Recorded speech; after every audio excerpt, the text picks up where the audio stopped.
नमस्कार दोस्तों, मेरा नाम है आदित्य अल्फाज और स्वागत है आपका कुछ बातें विद आदित्य अल्फाज के नए एपिसोड में।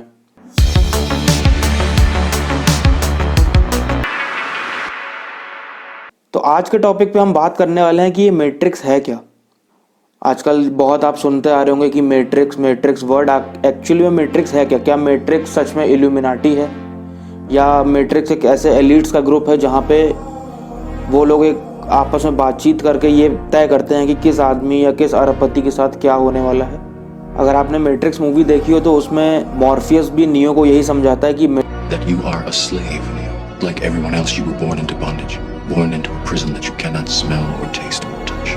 A prison for your mind. तो अगर देखा जाए तो आजकल के मॉडर्न दौर में भी ये मैट्रिक्स वर्ड जो है कहीं ना कहीं बहुत सच साबित होता है कि आज हर एक इंसान की छोटी से छोटी डिटेल, चाहे वो आपकी सर्च हिस्ट्री से लेकर आपकी लोकेशन तक क्यों ना हो, वो एक पर्टिकुलर कंपनीज़ के पास हर वक्त अवेलेबल होती है। इसका सिंपल सा एग्जांपल ये ले लीजिए कि जैसे आजकल लोग बोलते हैं एल्गोरिदम कैसे काम करती है। आप जो भी बात करते हैं उसी से रिलेटेड आपको कोई ना कोई ऐड दिख जाता है। फेसबुक पे, इंस्टाग्राम पे आप जो भी बात कर रहे हैं, सोशल मीडिया पे आप किसी भी चीज़ की बात कर रहे हैं, चाहे वो कोई प्रोडक्ट हो, कोई डिश हो, या आपको कोई गैजेट लेना हो, या आप किसी मूवी की बात कर रहे हो, या कोई भी ऐसी रिलेटेड चीज़ जो आपकी सर्च हिस्ट्री या आपकी बातों से रिलेट हो रही हो, उस चीज़ का ऐड आपको आपके सोशल मीडिया अकाउंट पर दिख जाएगा। ये ऐड सबको अलग दिखते हैं, सबको सबकी प्रायोरिटी और सबको जिस हिसाब से वो सो कॉल्ड एल्गोरिदम वो बात करती है उस एल्गोरिदम के हिसाब से दिखते हैं। पर यहाँ सबसे बड़ा पॉइंट ये है कि अगर मैं क्या अपने फ़ोन की लोकेशन ऑफ कर लूँ, मैं अपने फ़ोन का माइक ऑफ कर लूँ और मैं अपने फ़ोन का इंटरनेट ऑफ कर लूँ, तो भी क्या ये ऐप्स जो हैं या मेरा फ़ोन जो है या मेरी लोकेशन जो है, क्या वो लोगों को पता चल रही होगी कि नहीं। सुंदर पिचाई जी से जब एक बार कोर्ट रूम में पूछा गया कि अगर मैं एक लोकेशन से दूसरी लोकेशन पे जा रहा हूँ तो क्या गूगल को पता चल रहा है कि मैं एग्जैक्टली कहाँ पर हूँ, और वो उस चीज़ का कोई जवाब नहीं दे पाए। आप ये वीडियो देखिए। Mr. Pichai, is it true that the Android operating system sends Google information every few minutes, detailing the exact location of a smartphone within a few feet, the speed of movement of the phone, the altitude of the phone sufficient to determine what floor of a building the phone is on, the temperature surrounding the phone, and other readings? And if so, with Americans carrying their phones with them virtually at all times, doesn't the collection of this volume of detailed information really mean that Google is compiling information about virtually every movement an individual with a smartphone is making every hour of every day? Mr. Chairman, thank you for that question. Today, for any service we provide our users, we go to great lengths to protect their privacy, and we give them transparency, choice, and control. Android is a powerful platform and provides smartphone for over 2 billion people. And as part of that, it depends on the applications users choose to use. If you're using a fitness application, which is detecting the number of steps you walk, you expect it to send that information. But it's a choice users make. We make it clear, and it depends on the use cases. So the answer to my question, my first question is yes. Is that वैसे ही आजकल जो लोग देखते हैं, जो सुनते हैं, उससे वो इतना जल्दी इन्फ्लुएंस हो जाते हैं। मैंने पिछली वीडियो में भी बात करी थी कि कई तरह के लोग होते हैं। मेरे हिसाब से 3 तरह के लोग होते हैं। एक इंसान वो होता है जिसको आप कुछ भी इंफॉर्मेशन दे दो, वो उसको बिना क्रॉस वेरीफाई किए 10 जगह पे और लोगों के साथ शेयर कर देगा। एक इंसान वो होता है जो थोड़ा एफर्ट डाल के कुछ क्रॉस प्रूफ या उस इंफॉर्मेशन को चेक करके फिर उसमें सही गलत का फैसला करके और फिर वो आपसे आगे की आर्ग्यूमेंट कंटिन्यू करेगा। पर कई इंसान वो होते हैं जो कोई भी इंफॉर्मेशन उनको दी जाए वो स्केप्टिक टाइप के होते हैं। वो किसी भी इंफॉर्मेशन को इतनी जल्दी ना मानते हैं, ना उस पर विश्वास करते हैं। वो जब तक अपनी रिसर्च खुद ना कर लें तब तक उनको उन चीज़ों पे यकीन नहीं होता। सिमिलरली आजकल के बच्चे, आजकल तो आप देख रहे हैं कि 13-13 साल के बच्चे, 14 साल के बच्चे अपनी फेक जीमेल आईडी जो ये है कि I am not a robot, या अपनी आईडी प्रूफ दो।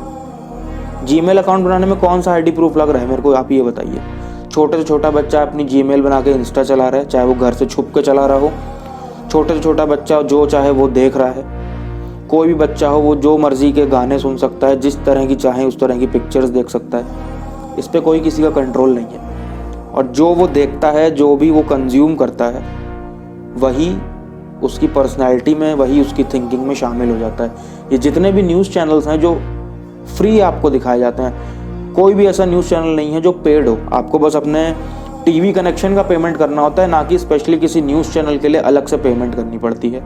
यहाँ पे मैं ध्यान दीजिएगा, सब्सक्रिप्शन की बात नहीं कर रहा हूँ कि आपको वो चैनल अपने में ऐड करना है कि नहीं करना, मैं इसकी बात नहीं कर रहा हूँ। News is free all around, हर जगह आपको न्यूज़ मुफ्त मिल रही है, चाहे वो इंस्टाग्राम हो, चाहे फेसबुक हो, चाहे यूट्यूब हो, चाहे गूगल ही क्यों ना हो, हर जगह ये इन्फॉर्मेशन आपको फ्री मिलती है। उसमें कितनी सच्चाई है या कितना झूठ बोला गया है ये किसी को नहीं पता।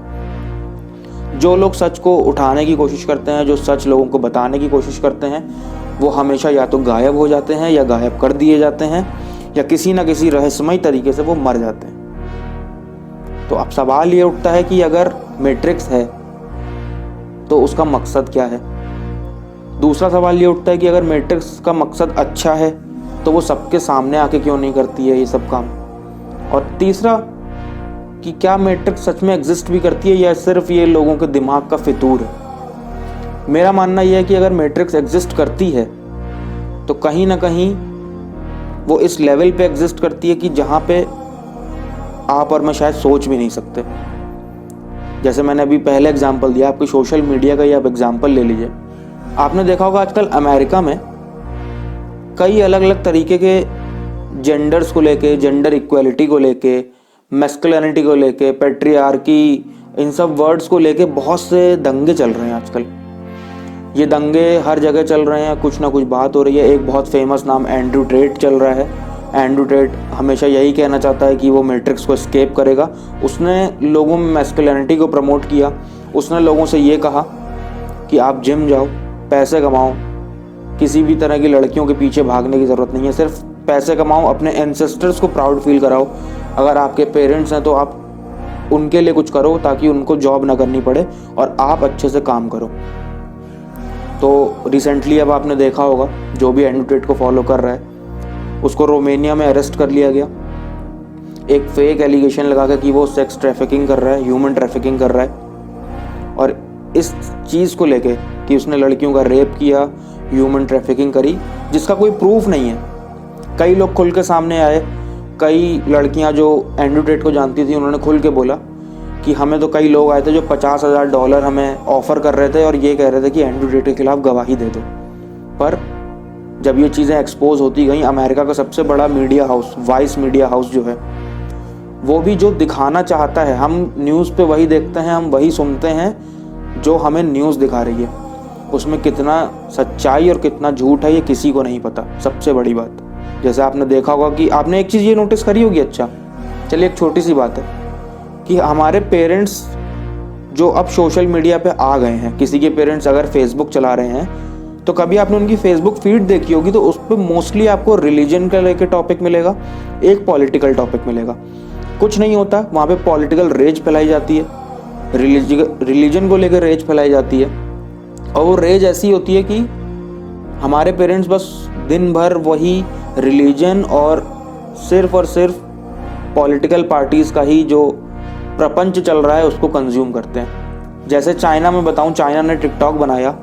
चाइना के जो वहाँ के बच्चे हैं उनको टिकटॉक पर सिर्फ यही दिखाया जाता है कि साइंटिस्ट कौन सी इन्वेंशंस कर रहे हैं, स्पेस इंडस्ट्री में क्या चल रहा है, टेक्नोलॉजी के क्षेत्र में क्या चल रहा है। एक इंटरव्यू हुआ तो चाइना के बच्चों से पूछा गया कि आप लोग बड़े होकर क्या बनना चाहते हैं। किसी ने कहा मैं साइंटिस्ट बनूंगा, मैं डॉक्टर बनूंगा, मैं इंजीनियर बनूंगा, मैं पायलट बनना चाहता हूँ। और सिमिलरली यही टिकटॉक का एल्गोरिदम, आपको बहुत खुशी होनी चाहिए कि टिकटॉक इंडिया में बैन हो गया है।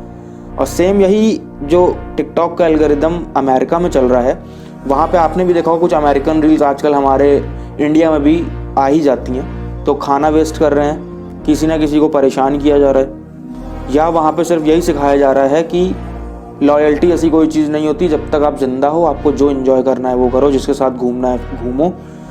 आपको अपना ही कल्चर भुलाया जा रहा है। सबसे बड़ा रोल यहाँ पे ये आता है कि आपको बचपन में जो पढ़ाया गया, मैं CBSE बोर्ड से पढ़ा हुआ हूँ, मैं आज ये पूछना चाहता हूँ कि मुझे छत्रपति शिवाजी महाराज के बारे में क्यों नहीं पढ़ाया गया, मुझे सरदार वल्लभ भाई पटेल के बारे में क्यों नहीं पढ़ाया गया, मुझे भगत सिंह जी के बारे में क्यों नहीं पढ़ाया गया, सुभाष चंद्र बोस जी के बारे में क्यों नहीं पढ़ाया गया, क्यों मुझे मुगलों के बारे में हर वक्त पढ़ाया गया, क्यों मुझे हमेशा यही सिखाया गया कि जब मुग़ल एम्पायर था तो उन्होंने सारे हिंदुओं के मंदिर तोड़ के वहाँ पे कब्जा कर लिया था और अपनी मस्जिदें बना दी थी।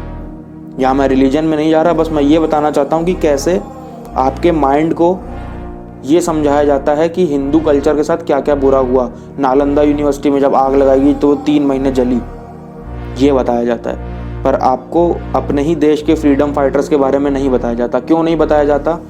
सिर्फ और सिर्फ इसलिए कि अगर हर इंसान यही ठान लेगा कि मैं कल को एक बड़ा आदमी बनूंगा, तो फिर सरकार की नौकरी कौन करेगा, या ये जो सो कॉल्ड मैट्रिक्स है इसकी नौकरी कौन करेगा? जब कोई इसके खिलाफ आवाज़ उठाता है तो उसे इंस्टाग्राम पे, फेसबुक पे बैन कर दिया जाता है। हो सकता है मैं ये वीडियो डाल रहा हूँ तो मेरी भी ये वीडियो कल को डाउन कर दी जाए, इसमें कोई मेरे को शक नहीं है, क्योंकि मैं जानता हूँ कि मैं जो बोलूँगा वो कहीं ना कहीं किन्हीं अच्छे कानों में, किन्हीं बड़े इंसान के कानों में अगर जाएगी तो इस चीज़ को डाउन भी किया जा सकता है और शायद चैनल भी डाउन कर दें। इसमें कोई बड़ी बात नहीं है। और मेरा चैनल तो इतना वो भी नहीं है अभी पॉपुलर कि अगर मेरा चैनल जाएगा तो 10 लोग नोटिस करें। मैं आपसे रिक्वेस्ट करूँगा, अगर आप ये वीडियो देख रहे हैं तो उसको ज़्यादा से ज़्यादा शेयर करें, ताकि अगर ये वीडियो डाउन भी हुई तो एक मेजॉरिटी ऑफ ग्रुप हो जो इस वीडियो को याद रख के ये कह पाए कि हाँ, एक वीडियो ऐसी आई थी जो डाउन कर दी गई। तो मैट्रिक्स खुद प्रूव कर देगा कि हाँ, कोई ना कोई एक ज़रूर एक ऐसा ग्रुप एग्जिस्ट करता है जो ये नहीं चाहता कि लोग जागरूक बने। चलिए एक टॉपिक उठाते हैं, सिंपल सा, इलेक्ट्रिक कार का उठाते हैं। आपको क्या लगता है कि सबसे पहले दुनिया की इलेक्ट्रिक कार कब बनी होगी? आज आप टेस्ला देख रहे हैं, Hyundai आपकी इलेक्ट्रिक कार्स ला रहा है, ऑडी और रोल्स रॉयस तक भी अभी रिसेंटली उन्होंने अनाउंस किया कि वो अपनी इलेक्ट्रिक कार लाएंगे। तो आपके हिसाब से इलेक्ट्रिक कार दुनिया की सबसे पहली कब बनी होगी? आप कहेंगे 2005, 10, 12, 15, 2020। पर मैं आपको बताऊं, सबसे पहली दुनिया की इलेक्ट्रिक कार बनी थी 1828 में। सन 1828 में एनोस जेडलिक ने एक इलेक्ट्रिक कार बनाई थी। वो इलेक्ट्रिक कार अच्छे खासे एक नॉर्मल माइलेज तक जाती थी, पर अगर देखा जाए तो 1828 के हिसाब से जो उसका माइलेज था वो बहुत ही एप्रिशिएबल था। पर उसके बाद भी कई कार्स बनी, पर क्या अभी आपने ये देखा कि इलेक्ट्रिक कार्स आने के बावजूद, हालांकि उस टाइम पे भी इलेक्ट्रिक कार काफ़ी सक्सेसफुल हुई, लोगों ने चार्जिंग स्टेशंस तक बना दिए थे जहाँ पे इलेक्ट्रिक कार्स को चार्ज किया जाता था, पर अचानक से इलेक्ट्रिक कार्स ही गायब क्यों हो गई? अगर 1828 से बन रही हैं तो आज तो हमारे पास ऐसी इलेक्ट्रिक कार्स होनी चाहिए थी जो पता नहीं क्या ना कर दें, या किस रेंज तक चली जाएं, या कितनी दूर चली जाएं, शायद एक बार चार्ज करो तो कई महीनों तक चले।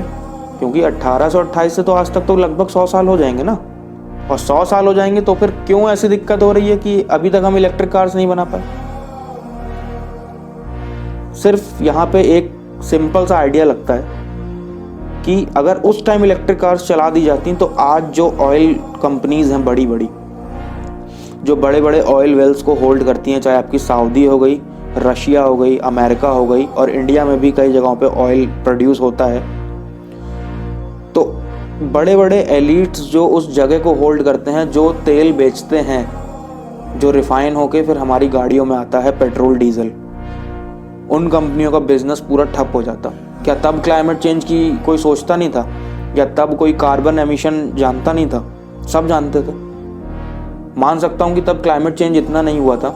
आज जो हालत है, आज जो ग्लोबल वार्मिंग का लेवल है, वो आज से कितने साल, 200 साल पहले, 100 साल पहले इतना नहीं रहा होगा। अगर तब वो चीज़ बन सकती है तो आज तो शायद हमें कितना आगे निकल जाना चाहिए था।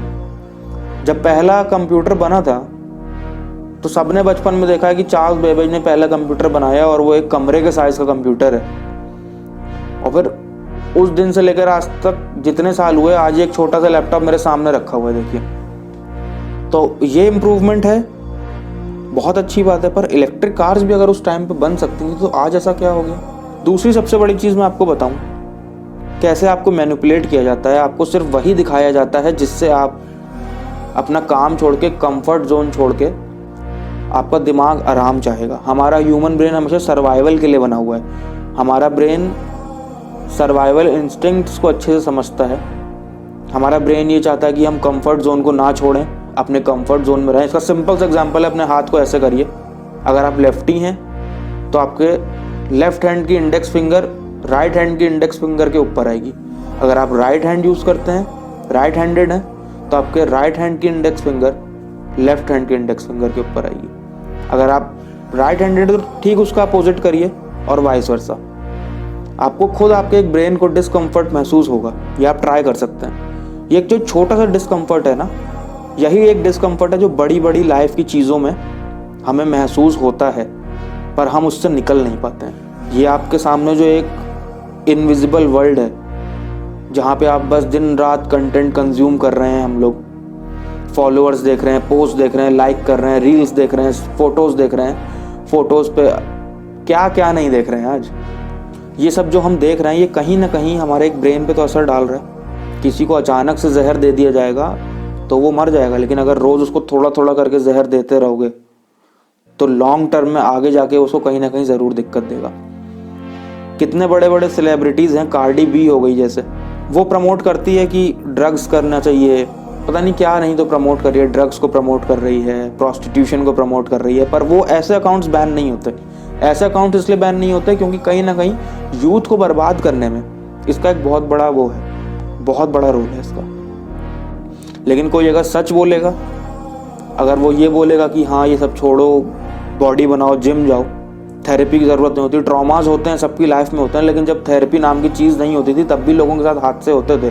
वर्ल्ड वॉर 2 में थेरेपी जैसी कोई अगर चीज़ इतनी प्रचलन में नहीं थी तो भी लोग ट्रॉमेटाइज थे, तो भी उन्होंने काम किया, तो भी उन्होंने अपने घर बनाए, तो भी उन्होंने अपना परिवार चलाया। तो आज की जनरेशन इतनी सॉफ्ट जो होते जा रही है ना कहीं ये सॉफ्ट होने की वजह ही यही है कि हमारा ब्रेन वीक हो रहा है। और हमेशा याद रखिएगा, वीक होना बुरी बात नहीं है, वीक बने रहना बहुत बुरी बात होती है। अगर कोई इंसान वीक है तो उसे स्ट्रांग बनना चाहिए। स्वामी विवेकानंद जी का एक बहुत फेमस कोट है, आप सबने सुना होगा, life is strength and weakness is death. ये उनका कोट है। तो अगर हमारे स्वामी विवेकानंद जी भी इतनी बड़ी बात हमको सिखा के जाते हैं तो कहीं ना कहीं हमें सोचना चाहिए कि आज कोई इंसान अगर मेंटली वीक है तो वो मेंटली स्ट्रांग कैसे बन सकता है, क्योंकि वो स्ट्रांग तो बन सकता है लेकिन जीवन भर अगर वीक रहेगा तो वो अपनी उम्र से पहले मर जाएगा, जी नहीं पाएगा। ऐसे ही अगर आप देखें तो हमारे गाने, हमारी मूवीज़, हम जो वीडियोस कंज्यूम करते हैं वो सब एक particular group of people decide करते हैं कि हमें कैसे गाने बनाने हैं, क्या चीज़ें हमें डिसाइड करनी है, हमें क्या मूवीज़ में लोगों को दिखाना है, क्या सिखाना है। आजकल आपने ये भी नोटिस किया होगा कि कैसे वेस्टर्न कल्चर जो है इंडियन कल्चर पे इतना हावी होता जा रहा है कि कहीं ना कहीं लोग अपना इंडियन कल्चर भूल के फॉरेन कल्चर इस तरह से, वो वेस्टर्न कल्चर इस तरह से कंज्यूम कर रहे हैं, उसमें कोई आपको नॉलेज नहीं मिल रही, किसी तरह का कोई उसमें ज्ञान नहीं है, कोई भी आपको चीज़ सीखने को नहीं मिल रही, ना कोई स्किल डेवलप हो रही है, पर लोग उसको कंज्यूम इतना ज़्यादा कर रहे हैं कि लोगों को पता नहीं क्यों ये पसंद आ रहा है। मैं आपको सिर्फ इतना बताना चाहता हूँ कि किस तरह की सीरीज़ और कंटेंट आजकल बन रहा है जो हम कंज्यूम कर रहे हैं, और हमें, हमारे दिमाग को भी नहीं पता कि किस तरह से, कि आजकल सीरीज़ में भी सिर्फ एडल्टहुड, सॉफ्ट पोर्नोग्राफी, इन चीज़ों के अलावा हमें कुछ नहीं दिखाया जाता है। तो इस तरह से मैट्रिक्स आपको कहीं ना कहीं कंट्रोल कर रही है। चलिए आपको मैं बताता हूँ।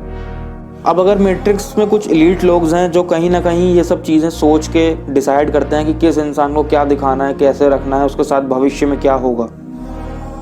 कई लोग निर्दोष होते हैं तो भी कई लोग होते हैं जो ये सोचते हैं कि हमने तो कुछ नहीं किया, तो भी उनको जान से हाथ धोना पड़ता है। ऐसे ही एक 2012 में एक बंदे का ट्वीट था, उसने ये ट्वीट किया था कि जो मशहूर बास्केटबॉल प्लेयर है कोबे ब्रायंट, वो हेलीकॉप्टर क्रैश में उनकी डेथ हो जाएगी। 2012 में ये ट्वीट हुआ था। ये ट्वीट उस टाइम पे सबने, किसी ने नोटिस नहीं किया, उसको ऐसे ही नेग्लेक्ट कर दिया गया। लेकिन जब 2020 आया तो जो कोबे ब्रायंट थे वो अपनी डॉटर के साथ हेलीकॉप्टर में जा रहे थे और वो हेलीकॉप्टर सच में क्रैश हो गया और उनकी हेलीकॉप्टर क्रैश की वजह से डेथ हो गई। फिर वो ट्वीट अचानक से फेम में आ गया और फेम में आते ही ये पूछा जाने लगा कि वो बंदा कौन था। वो बंदा आज भी अपना ट्विटर यूज़ करता है, आज भी वो ये नहीं बता पाता कि मैंने ये ट्वीट क्यों किया था। वो ये कहता है, उससे अगर कोई ये भी पूछता है कि क्या इसका गेस्ट था या किसी ने उसको बताया था, वो कहता है कि बस मैंने कर दिया। हो सकता है कि उसने ऐसी फेक जो मन में आया ट्वीट कर दिया, वो कहीं ना कहीं उसकी बात सच हो गई। पर मुझे लगता है कि 8 साल बाद वो इतनी एक्यूरेसी से वही चीज़ होना उसी प्लेयर के लिए, उसी हादसे के साथ नेक्स्ट टू इम्पॉसिबल थिंग है शायद। तो कहीं ना कहीं ये जो मेंबर्स हैं एलीट्स के, या ये जो मैट्रिक्स के लोग हैं, ये आपके आसपास होते हैं, ये आपको पता नहीं चलता या आप जान नहीं सकते। मैं यहाँ पे सिर्फ ये बात कर रहा हूँ कि अगर हैं तो वो इस तरह होंगे, और अगर नहीं है तो आपका बिलीव है वो आपको मानना है कि सच में जो मैं कह रहा हूँ ये चीज़ एग्जिस्ट कर सकती है कि नहीं कर सकती। एक टाइम था जब लोगों पे सरकार के पास आपका लोकेशन एक्सेस नहीं होता था। आज लोग बहुत अप्रिशिएट करते हैं कि हर कंट्री सारी करेंसी को डिजिटाइज करना चाहती है। हर कंट्री ये चाहती है कि प्रॉपरली पेपर नोट्स को हटा दिया जाए, कॉइन्स को हटा दिया जाए और ऐप्स के थ्रू ही सारा आपका मनी ट्रांजैक्शन हो। बहुत अच्छी बात है, हर कोई टैक्स पे करेगा, बहुत अच्छी बात है ये। पर क्या कभी आपने ये सोचा कि सरकार के पास आपकी एक एक डिटेल होगी, एक एक डिटेल इतनी डीपली वो होगी आपकी कि आपने कितने रुपए कितने बजे किस तारीख को किसके पास भेजे, उनके पास ये होगा, और वो आपका भेजा हुआ पैसा आगे किस किस के पास गया ये भी सरकार को पता होगा। आप मेरी बात समझिएगा कि अगर हर चीज़ की डिटेल सरकार के पास है और सरकार का कोई मेंबर या आप कुछ ऐसा काम करो जो सरकार के मर्ज़ी में ना हो या वो उन एलिट्स की मर्ज़ी में ना हो, तो वो सीधे आपका अकाउंट बैन कर सकते हैं। इवन यहाँ इंस्टाग्राम फेसबुक अकाउंट की बात नहीं हो रही है, यहाँ पे अकाउंट की बात हो रही है, आपके बैंक अकाउंट की बात हो रही है, जो सीधे वो लोग बैन कर सकते हैं और आपको भनक भी नहीं पड़ेगी कि रातों रात आपका जमा किया हुआ सेविंग्स का या जो भी जितना पैसा आपका है वो कहाँ चला गया। आप अपना फ़ोन भी दिखाओगे तो उसमें दिखाएगा कि कभी आपका ये अकाउंट शायद एग्जिस्ट ही नहीं हुआ था। सेम स्टोरी कान्ये वेस्ट ने भी एक बार बताई थी अमेरिका में। कान्ये वेस्ट एक बहुत बड़ा सिंगर है, बहुत लोगों ने उनके गाने सुने होंगे। उनके साथ भी ये हुआ था कि उनका एक बैंक अकाउंट बंद हो गया और रातों रात उसमें उनका $75 मिलियन का जो अमाउंट था वो नल एंड वॉइड हो गया। और जब उन्होंने बैंक से बात करी तो वहाँ पे ये उन्होंने कहा कि आपका तो ये अकाउंट कभी हमारे बैंक में एग्जिस्ट ही नहीं करता था। तो आपको यहाँ पे सोचना होगा। सबसे बड़ी बात, मेरे हाथ में ये आज एक स्मार्टफोन है। इस स्मार्टफोन से सरकार शायद मेरी सारी लोकेशन जान सकती है या जो चाहे मेरी लोकेशन जान सकता है। मेरे को पता भी नहीं चल रहा हो, क्या पता इस फ़ोन का माइक किसी ने एक्सेस कर रखा हो, वेबकैम एक्सेस कर रखा हो, मेरे लैपटॉप का वेबकैम किसी ने एक्सेस कर रखा हो और मुझे पता चले बिना ये सारा काम हो रहा हो। क्योंकि जिसने डिवाइस बनाया है वो उस डिवाइस में कमियां भी जानता है और लूप होल्स तो कभी नहीं होते। जो ऐप्स का अपडेट आता है, बग फिक्स कहना जिसे कहते हैं, बग फिक्स हो जाते हैं। तो बग्स फिक्स होना हमारे लिए फिक्स हो रहे हैं वो एक नॉर्मल सिक्योरिटी लेवल पे। लेकिन कल को किसी को आपको स्पाई करना हो, किसी बहुत बड़े हैकर को करना हो जो डार्क वेब पे हो, उसको आपको हैक करके स्पाई करना हो, उसके लिए कोई बड़ी बात नहीं है। इसी तरह अगर किसी एक पर्टिकुलर एलिट मेंबर को देखना है कि ये शायद हमारे लिए खतरा बन रहा है, तो वो आपको अगर एक्सेस करके देखेगा भी तो आपको भनक भी नहीं पड़ेगी, यकीन मानिए। अब सबसे बड़ा सवाल ये उठता है कि अगर ऐसा मेंबर ग्रुप कहीं पे है जो 10-12 लोग हैं, जितने लोग हैं, एक एलिट्स का ग्रुप है जो गवर्नमेंट को भी अपने अंडर में रखता है, तो गवर्नमेंट उसकी बात क्यों सुन रही है? बड़ी सोचने वाली बात तो ये होनी चाहिए। अगर मान लीजिए आज मैं 10 लोगों का ग्रुप बना लूँ और मैं कहूँ कि सरकार मेरे अंडर काम करे, मैं इल्यूमिनाटी हूँ, तो सरकार मेरी बात क्यों सुनेगी? शायद मुझे तुरंत जेल में डाल दिया जाए। तो ये बड़ी बड़ी कंपनीज और ये गवर्नमेंट, ये इनके अंडर क्यों काम करती हैं? कभी आपने सोचा? मैं आपको बताता हूँ, एक बहुत बड़ी कंपनी है वैनगार्ड, ब्लैक रॉक। वैनगार्ड और ब्लैक रॉक ये दो ऐसी बड़ी कंपनीज हैं। आप अपने घर में जो भी प्रोडक्ट यूज़ कर रहे हैं, 10 में से 8 प्रोडक्ट ज़रूर ऐसे होंगे जिसमें वैनगार्ड और ब्लैक रॉक का कुछ % शेयर्स ज़रूर उस कंपनी ने ले रखे होंगे। ब्लैक गार्ड के जो फाउंडर थे लैरी फिंक, उन्होंने ये ब्लैक रॉक कंपनी जब बनाई, आज वो एप्पल से लेकर सैमसंग, ये मेरी watch, Titan, even Tata power तक, रिलायंस, इन सब कंपनीज़ में, ऑयल कंपनीज़ हो गई, टेक्नोलॉजी की कंपनीज़ हो गई, आपकी ऑटोमोटिव कंपनीज़ हो गई, आपकी फूड इंडस्ट्रीज़ हो गई, इन सब में ब्लैक रॉक और वैनगार्ड, ये दो ऐसी कंपनीज आपको ज़रूर मिलेगी। अगर आप किसी भी कंपनी के शेयर होल्डर्स का नाम या उनकी लिस्ट चेक करोगे, आपको वैनगार्ड और ब्लैक रॉक ज़रूर मिलेगी। तो अगर कोई कंपनी, मान लीजिए आपकी कोई बहुत बड़ी कंपनी है और मैं उसमें 30% होल्ड कर रहा हूँ और आपकी 100 करोड़ की कंपनी का 30% यानी कि 30 करोड़ का पावर मेरे पास है। मैं जब चाहे 30 करोड़ आपकी कंपनी से अपना पैसा वापस निकाल सकता हूँ। तो अगर आप जानते हैं कि वो 30 करोड़ अगर मैं निकाल लूँगा तो कहीं ना कहीं आपका बहुत बड़ा नुकसान होगा। शायद आपकी कंपनी वो अचानक से इतना बड़ा लॉस ना झेल पाए और वो रातों रात बैंक करप्ट हो जाए। और मैं आपसे कहूँ कि आप अगर चाहते हो कि मैं आपकी कंपनी से अपना पैसा ना निकालूँ तो आपको मेरी बात माननी पड़ेगी। तो आप मेरी बात क्यों नहीं मानोगे अगर आप जानते हो कि मेरी वजह से मैं आपकी कंपनी खुद बैंक करप्ट कर सकता हूँ। तो ये जो कंपनीज हैं ये हर कंपनी में कुछ ना कुछ % होल्ड करती हैं, और एप्पल जैसी कंपनी का 1% भी आप जानते हैं कितना होगा। ये कंपनी एप्पल में सिर्फ अकेले 10% से भी ज़्यादा होल्ड करती है। माइक्रोसॉफ्ट में भी होल्ड करती है। मेरा लैपटॉप ये एसर का है, एसर में भी होल्ड करती है। सबसे बड़ी बात ये है। तो ऐसे ही ये एलिट्स का ग्रुप है जो बड़ी बड़ी कंपनीज हैं जो हर कंपनी में अपना पैसा लगा देती हैं, और वो कहीं ना कहीं अपनी बात उन कंपनीज के मालिक से या किसी भी इंसान से मनवा सकती हैं जो अपनी मर्जी चाहें। ऐसी लोगों का कभी ना आप नाम सुनते होंगे। ब्लैक रॉक के ओनर का नाम लैरी फिंक ना आपने कभी सुना होगा, ना कहीं पे पढ़ा होगा, और शायद हो सकता है आपने ब्लैक रॉक नाम भी ना सुना हो। पर आज आप खुद सर्च करिएगा, आप कुछ भी प्रोडक्ट सोच लीजिएगा अपने मन में, घर में देखिएगा चारों तरफ, और जो प्रोडक्ट आपके मन में आए आप उसकी शेयर होल्डर की लिस्ट निकालिएगा। आपको ब्लैक रॉक और वैनगार्ड, एक स्टेट कॉर्पोरेट, ये 3 नाम ज़रूर मिलेंगे, मैं लिख के दे सकता हूँ। तो ये एलिट्स आप इनको कहिए, चाहे इल्यूमिनाटी कहिए, ये सब एक है, इसमें कोई डिफरेंस नहीं है। एक वर्ल्ड ऑर्डर सेट करने के लिए वो बोलते हैं कि ये हमारा वर्ल्ड ऑर्डर होगा, हम जैसे चाहेंगे। सबको एक इनविजिबल प्रिजन में सारे लोग रहेंगे, जिसको वो ना कभी उनको महसूस ही नहीं होगा कि वो इस तरह के एक प्रिजन में है जहाँ पे उनके माइंड को मैनिपुलेट किया जा रहा है, जहाँ पे उनको अपनी मर्जी की चीज़ देखने का लगता है कि अधिकार है, पर वो अधिकार नहीं है। वो न्यूज़ भी वही कंज्यूम करेंगे जो हम दिखाएंगे, जो एंटरटेनमेंट हम दिखाएंगे वही कंज्यूम करेंगे, जो हम उनको म्यूज़िक सुनाएंगे वही वो देखेंगे। इवन इंटरनेट के रिजल्ट्स जो आते हैं, जो आप सर्च करते हैं, वो भी आपको कुछ हद तक वही दिखाया जाएगा जो आप देखना नहीं चाहते, वो आपको दिखाना चाहते हैं। मैं उम्मीद करता हूँ आपको आज का वीडियो बहुत पसंद आया होगा। अगर आपको आज का वीडियो पसंद आया है तो इसको शेयर करिए। हो सकता है ये मेरा वीडियो डाउन हो जाए, अगर वीडियो डाउन होगा तो मैं श्योर हो जाऊँगा कि कहीं ना कहीं जो मैंने आज बात बोली है ये सच है। तो इस वीडियो को ज़्यादा से ज़्यादा अपने दोस्तों के साथ शेयर करिए, और उनको भी बताइए कि हमेशा अपना माइंडसेट ऐसा रखें कि किसी भी चीज़ को देख के वो इतनी आसानी से ना माने जितना आसान वो लगता हो। आपको नॉलेज अपने दिमाग से करनी है।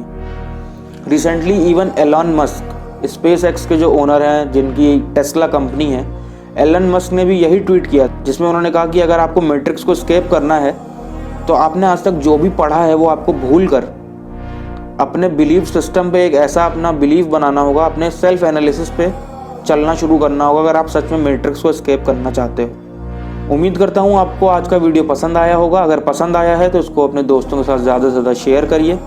चैनल को सब्सक्राइब करिए। अगर आपके मन में कोई भी डाउट और क्वेरी हो तो मुझे कमेंट सेक्शन में लिखिए। अगर आप चाहते हो कि आपके मन में कोई टॉपिक हो कि इस टॉपिक पे वीडियो आनी चाहिए, तो मुझे कमेंट सेक्शन में वो टॉपिक करिए कमेंट, तो मैं जल्द से जल्द उस टॉपिक पे भी बात करूँगा आपसे। तब तक के लिए अपना ध्यान रखिए, अपने आसपास सफाई बनाए रखिए, सैनिटाइज़र का उपयोग फिर से शुरू कर दीजिए, और मास्क लगा के बाहर जाइए। धन्यवाद। जय Hind. Started a fight with the most formidable man on the planet. My unmatched perspicacity, coupled with sheer indefatigability, makes me a feared opponent in any realm of human endeavor. And I will crack the Matrix. I will destroy tech monopolies. It's too fucking late. You're fucked with the wrong guy. And by the way, for the record, I would never kill myself. Let's fucking go.